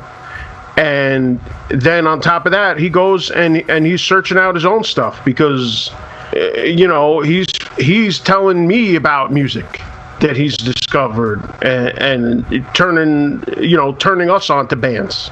Right. Yeah. So so this kid was on tour buses as a child, like me, Gary, and him at Killswitch's bus so many years ago when he was a child, and just that kind of thing. Like, he's always, when Billy Club is your uncles and Sworn Enemy and like all these bands, he just had a rich education. Yeah. Well, Gary knows about my rich education in music in general. I mean, my uncle until 2015 was in Kool and the Gang. So what? So nice, man. He's the trombone player for nice. the Gang from 78 to 2015. So my first shows in life, like concert music experience, was seeing some of the greatest funk and R&B that's ever been created. That must have been amazing. From the side of the stage. And to be honest, he only quit because he passed. He was lifer. He was a lifer. He ended up with liver cancer, and he passed from complications of that. So I hear that, brother. What are you gonna do? He lived the life. He lived the life, though. God bless At him. 16, he quit going to high school. He just dropped out of high school to play trombone for Patti LaBelle's band, and he literally never looked back. Like, he did graduate from high school, but it was like honorary graduate from high school, and he honorarily got a music degree from a college because he was just that good at playing music, and then he went on to use it to teach. So, like, for me, I spent so much time around Kool and the Gang and going to shows, going to studios. That's what bred my interest in music, but I took it my direction and went into like the heavier stuff.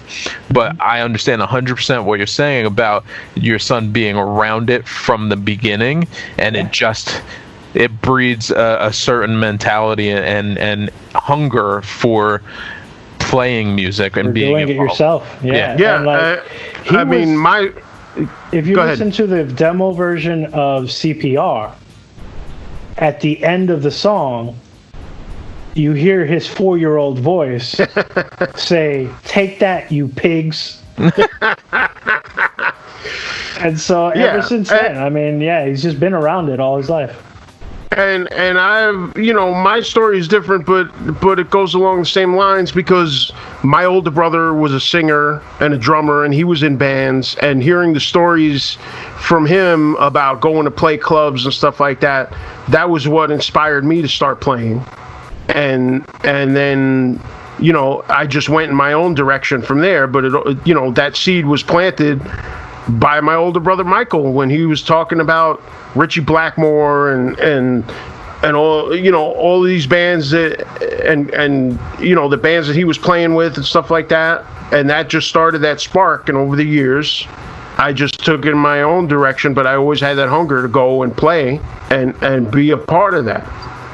So it's all, we all have our own stories, but it's all connected. It's all similar. We all got that hunger, and it's in the DNA. Yeah. Yeah. We started from early on. I'm grateful for that because music saved me from the streets. 100%. Who knows what I would have gotten into if I had not gotten into music. Especially in the neighborhood I grew up with, the people I knew, and all the bad shit they were into. It could have easily gone that way for me. And I might not even be here right now.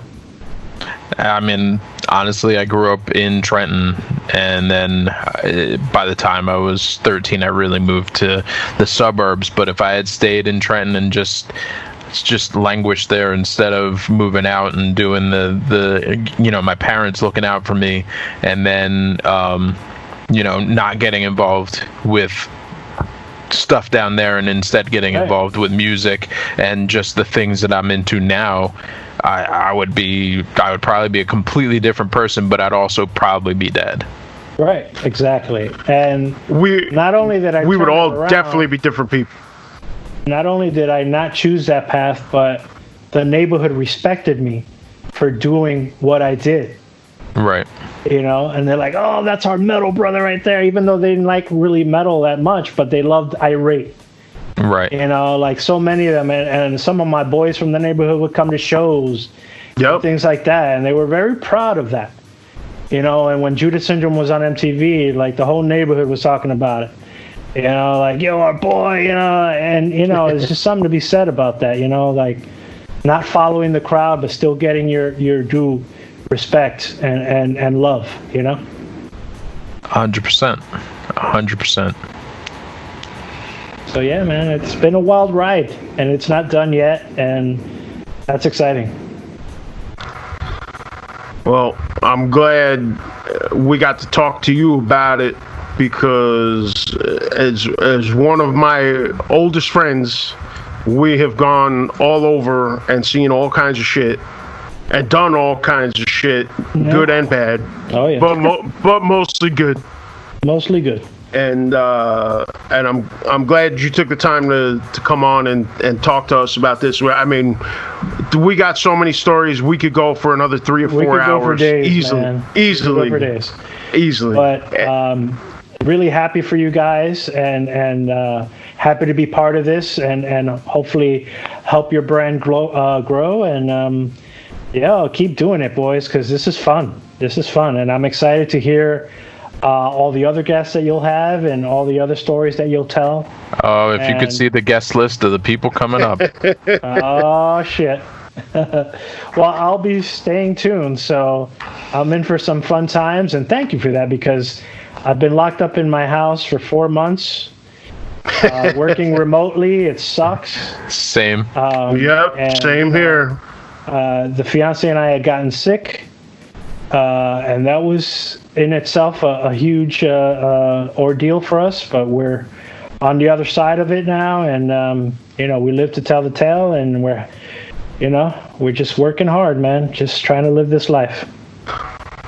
Well, I'm glad you're well, and once the new project with the mystery name is up and running and you're ready to talk about it some more, we'll definitely have you back on here for a follow-up. Yeah, and we can tell some more stories. Yeah. We can tell some more stories, and we can bring J Vibez on and talk to him about his wonderful upbringing by his father and his uncles. Oh yeah, he's got stories on his own, man. He's seen a lot of shit. He's old enough now. How old is he now? 24, man. 24. Yeah. So. Shit, you know what I'm thinking about? The fact we talked about the show earlier, the February 2000 show. That means that I've known you about 20 years, but this is the longest conversation we've ever had. Sadly, yes, because it's a crime that we haven't had that kind of time together. The respect is there on both sides. I got a lot of love for you, brother. And I have really enjoyed today, because I've had this opportunity to talk to you like I should have had all these other years. But, you're always on the go, right? You're always talking to this person, that person. And, it's not enough time in a day where you're on a show and shit like that. But also, it shows doesn't mean the respect isn't there and the love isn't there, and it certainly is. And, man, thank you, man. This has been pretty awesome, Len. I appreciate it. It's always running around, because Len, how much did you and I converse at This Is Hardcore last year? Like maybe 10 seconds? I mean, all right, so that doesn't count because I'm working. Yeah, you're working. That's the whole thing. But you came up and hung out for like a whole band.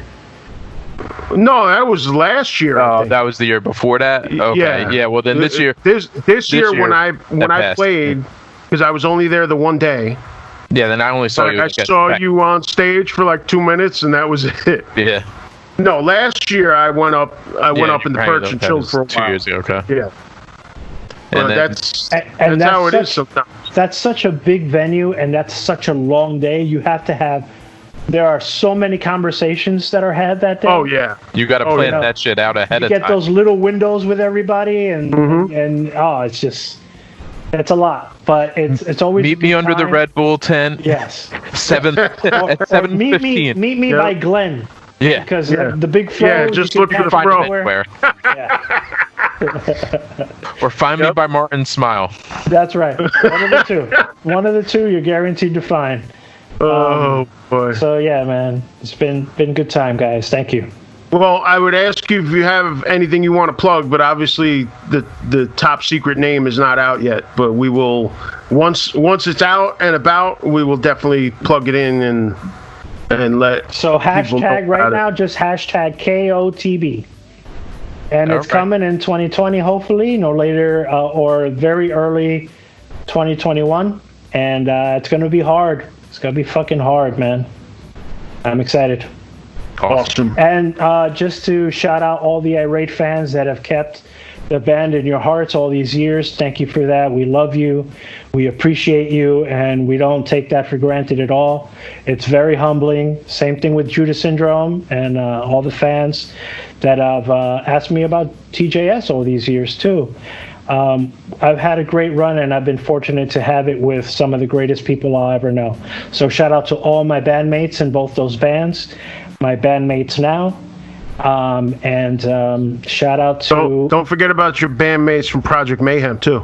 Project Mayhem, yes. It sucks we didn't get to talk about Project Mayhem. Yeah. Next time. Yeah, next we time. talk. That was just a little metal side project, a cover band that Phil and I had with some members of Irate and the Judas Syndrome. That's right. But that'll be some fun talk for another time. That'll be some fun talk. So who knows? Maybe one day that will happen again. We'll see. You know, I saw our cover of The Philosopher recently, and I was like, why don't we do this again? This was so much fun. That was crazy. We chose some great songs. I'll have to send you that video, Len. We did The Philosopher by Death, and it was... Okay. Did it come out? Oh, yeah. It's on YouTube. It lives on YouTube all these years. And I'm going to say you'll be impressed by our rendition. Yeah. Okay. Yeah. I'm looking. Really I'm cool. also this show. This talk has left me with a number of things that I got to follow up on. So I got a lot of watching and listening to do as soon as we get off of here. Starting with Paulie in the hot tub. Yeah. Phil, First. I got one more thing. Okay. What is the website for the Irate t-shirts? So it's www.coldcutsmerch.com/irate. There you go. We'll make sure we get that in the description. Because we may not ever do any again. So this is your opportunity. Sounds good. Well, thanks for joining the Upgrade Podcast. I am Len Carmichael from Landmine Studios, and I'm here with my co-host. I am Gary Muttley, and you can check us out at theupgradepodcast.net. That'll take you to Facebook and all the other pages that we have going on, and links if you want to tell your friends to listen to the podcast. And that's it. We'll see you guys next week. Thanks again, Phil. You're Thanks, welcome, Phil. guys. Thank you for having me. See you, everyone. All right.